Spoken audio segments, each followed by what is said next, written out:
সিরাজগঞ্জে তীব্র শৈত্যপ্রবাহ ও ঘন কুয়াশার দাপটে নষ্ট হচ্ছে বোরো বীজতলা। এতে উপজেলায় দেখা দিয়েছে চারা সংকটের আশঙ্কা। সর্বত্রই যেন চিন্তায় কৃষক সমাজ। শীতের প্রকোপে পচে নষ্ট হচ্ছে বীজতলার চারা। ক্ষতির মুখে হাজারো কৃষকের স্বপ্ন। বিস্তারিত আমাদের রাজশাহী বিভাগীয় প্রধান ফারুক আহমেদের পাঠানো ভিডিও প্রতিবেদনে। আমি ফারুক আহমেদ, রাজশাহী বিভাগীয় প্রধান। দেখাচ্ছি সিরাজগঞ্জের রায়গঞ্জ উপজেলার সলঙ্গা এলাকার মাঠের চিত্র। রায়গঞ্জ উপজেলার সলঙ্গায় শীতকালীন ফসলের ভালো ফলন দেখা গেলেও সবচেয়ে বেশি ক্ষতির মুখে পড়েছে বোরো বীজতলা। নাবি বীজতলা দীর্ঘ সময় তীব্র ঠান্ডা আর কুয়াশায় আক্রান্ত হয়ে কোল্ড ইনজুরিতে পচে যাচ্ছে, যা কৃষকদের দুশ্চিন্তা আরও বাড়িয়ে তুলছে। উপজেলায় চলতি মৌসুমে ১৯,২৩০ হেক্টর জমিতে বোরো আবাদ নির্ধারিত হয়েছে। সেই লক্ষ্যে তৈরি করা হয়েছে ১২০০ হেক্টর বীজতলা।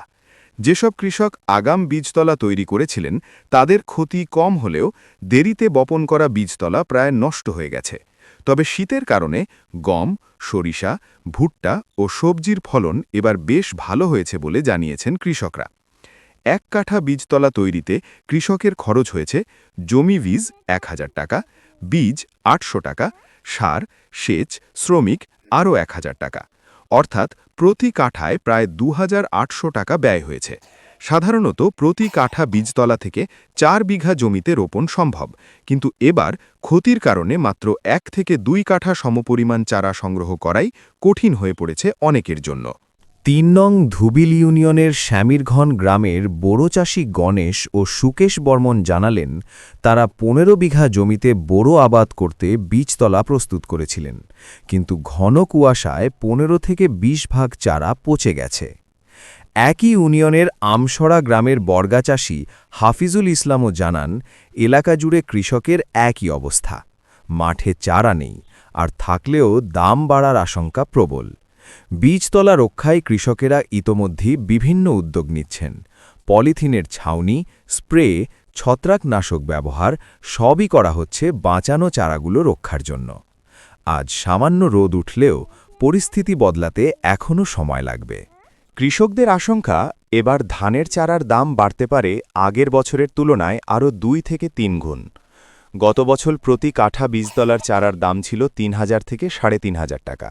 এবছর সেই দাম ছুঁতে পারে ৬ থেকে ১০,০০০ টাকাও। এতে উৎপাদন খরচ আরও বেড়ে যাওয়ার সংখ্যায় রয়েছেন কৃষকরা। এ বিষয়ে উপজেলা কৃষি কর্মকর্তা কৃষিবিদ আব্দুল মুমিন জানান, কুয়াশাজনিত ক্ষতি কমাতে কৃষকদের নিয়মিত পরামর্শ দেওয়া হচ্ছে। বীজতলায় পলিথিনের ছাউনি ও প্রয়োজনীয় ছত্রাকনাশক ব্যবহারের নির্দেশনা দেওয়া হয়েছে। প্রতিটি ইউনিয়নে উপসহকারী কৃষি কর্মকর্তারা মাঠে কাজ করছেন বলে জানান তিনি। তবে মাঠের বাস্তবতা বলছে, দীর্ঘ শৈত্যপ্রবাহ অব্যাহত থাকলে বোরো আবাদের লক্ষ্যমাত্রা অর্জন করা কঠিন হয়ে পড়তে পারে। শীতের প্রকোপ বাড়ার সঙ্গে সঙ্গে চারা সংকটের এই আশঙ্কা আরও ঘনীভূত হচ্ছে। সিরাজগঞ্জের রায়গঞ্জ ও সলঙ্গার কৃষকেরা অপেক্ষায় উষ্ণ আবহাওয়ার, যাতে অন্তত কিছুটা হলেও স্বস্তি ফিরে আসতে পারে মাঠে। TV9 বাংলা, সিরাজগঞ্জ থেকে আমি ফারুক আহমেদ।